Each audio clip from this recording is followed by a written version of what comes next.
They speak English as a first language. They live in Waltham, Massachusetts, or in Loveland, Colorado.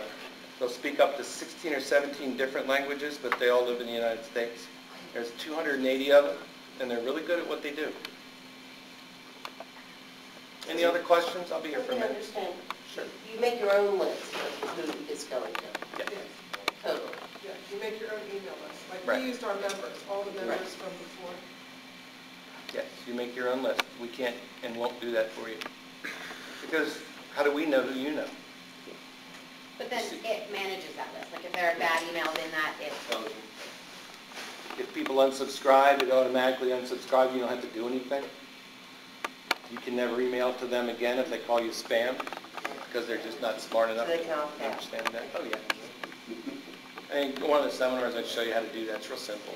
Well, this is ways you can cut base too, because we have, one of the Simple's nonprofit that I run, we use Verizon, their web service is free. Yeah, And cool. people request information to join the club, comes in something through the Verizon system, it's kind of Yeah. goofy. So we list up their emails through the Verizon, and have to cut and paste those emails to use Constant Contact to drop them into that system. Easy enough. It's very easy. Our software goes through revisions 10 times a year, and it's 12 years old. So do the math. And right now we're on revision 5 for this year that rolls out next Friday. And all the revisions are based on customer comments. So what do you guys think you want to do? You want to change something, make something better? Enough people say so, we do. Your seminars that you hold locally, where are they and what area? In the Philadelphia area? Phoenixville, tomorrow I'll be in, there's a giant food store in Montgomeryville. It has meeting rooms upstairs. I'll be there all day. If you look on my calendar, you can come. I think there's still some seats left. And how long is the session? 2.5 hours usually with questions and answers, and what I do is I don't talk the whole time. I open them up and we do interactive. So as you have questions as we go through, I answer the questions. Because I don't say, hold that question, wait till later. I don't think that's productive. I did a program this morning starting at 7:30 at the Small Business Association in Newark, Delaware, for 40 people. What is that for? Success rate, how do you measure that? In our company, Well, I mean, How like, do you- I'm sending out 500 emails. What's the return on your investment? Okay. Is that what you said? return on investment, for every dollar you spend on email marketing, you should be able to return $43.63 in revenue. That $43.60 in revenue can come from many sources, but as you're looking at it, that's your benchmark financially. Number 2, if nobody calls you spam 3 months in a row, you're winning because you're sending only to people who know you.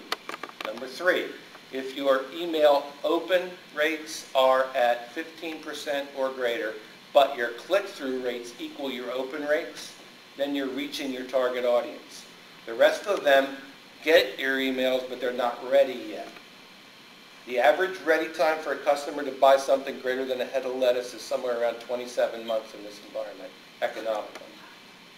So who counts the emails open and We do automatically, you get a chart. If I fired up the computer, I'd show it to you.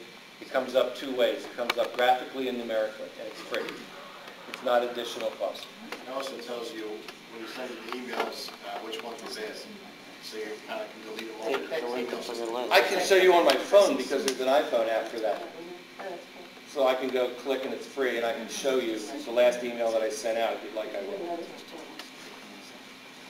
And also, your marketing cost for this kind of service, and I'm not trying to be a salesman for you guys, but for $15, even $20, I buy a lottery ticket once a week for $20, so it's the same money I'm spending for 1 month for a telemarketing, basically, email system. So it's not a huge multi-$1,000 upfront expense to Nope. try. No hidden costs, no hidden anything, and you get me. I'm not leaving. This is my last job. After this one, I'm going to beach done. There's a lot to be said. I mean, there's a lot to be learned about this, and there's the very long answer to your question. Also. That's the very long answer to your question. We're going to take 1 or 2 more questions, and then we're going to wrap it up for today. Any other questions? Thank you very much. Yeah, no problem. It's a wrap. Thanks, Dave. This is my last 2.